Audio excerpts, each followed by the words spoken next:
Colonoscopy చిన్నపిల్లల్లో చేస్తారా? ఎటువంటి సందర్భంలో చేస్తారు? సో కొలనోస్కోపీ అనేది నార్మల్గా పెద్ద పేగుని మనం ఎండోస్కోపీ ద్వారా చూడడాన్ని కొలనోస్కోపీ అంటాము. మలద్వారం నుండి మొత్తం పెద్ద పేగు అంతా చిన్న పేగు కలిసే దగ్గర వరకు చూస్తూ ఉంటాము.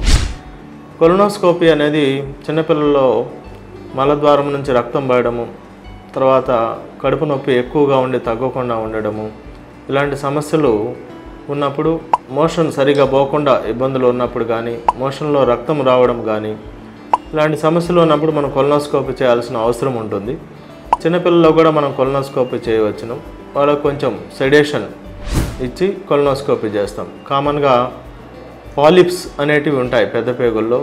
అవి ఈ మధ్య చూడడం జరిగింది. 10 సంవత్సరాల వయసు అబ్బాయి మోషన్లో రక్తం పడుతుంది అన్నట్టు అన్నారు. మనం కొలనోస్కోపీ చేయడం ద్వారా యొక్క రెక్టల్ పాలిప్ అనేది చూడడం జరిగింది. దాన్ని కొలనోస్కోపీ ద్వారా మనం తీసేయడం ద్వారా ఫ్యూచర్లో క్యాన్సర్ రాకుండా నివారించవచ్చును.